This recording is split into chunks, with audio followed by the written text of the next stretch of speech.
How much do you get paid as an employee in Finland? Is there any difference between the salaries of different jobs? Is it really big, the gap between the minimum and maximum salary? What about software engineers' salaries? In this video, I'm gonna answer all those questions. Finland is neither a capitalism country like USA nor a communist country like Russia. In Finland, for a big part of the population, especially those who are employees, the gap between the minimum and the maximum salary is not that much. Let me explain it in numbers. With a salary of around 2,000 euros, you can have a really happy life. You can buy stuff you want.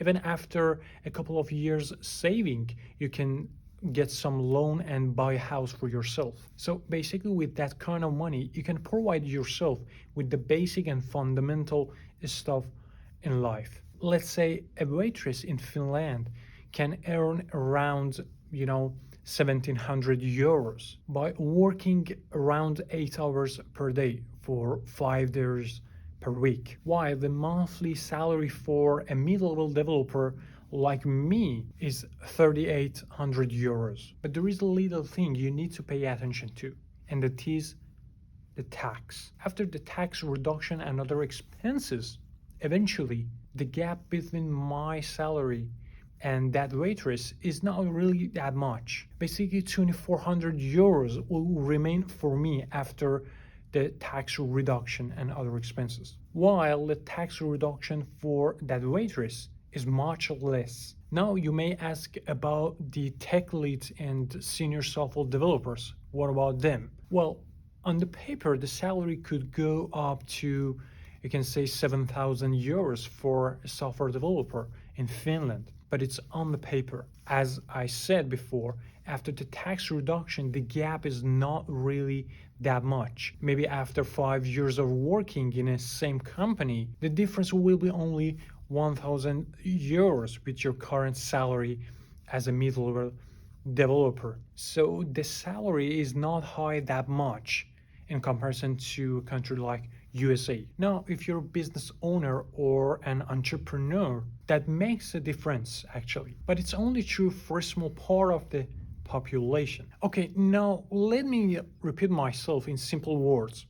First of all, the range of salaries, I mean the distance between the minimum and the maximum salary, even for senior people, is not that much in comparison to countries like USA. And the second thing is that with the tax you must pay, this gap become even smaller. We talked about tax, but let me explain this to you that even though the tax is higher here, the difference is not really that much. It's only a couple of percent more than the other countries like America. But on the other hand, you need to pay attention that the public benefit from these taxes is really visible and is really good. And basically the outcome is far more than that. So for instance, if you are unemployed or you have fired recently, the government itself pays you a minimum unemployment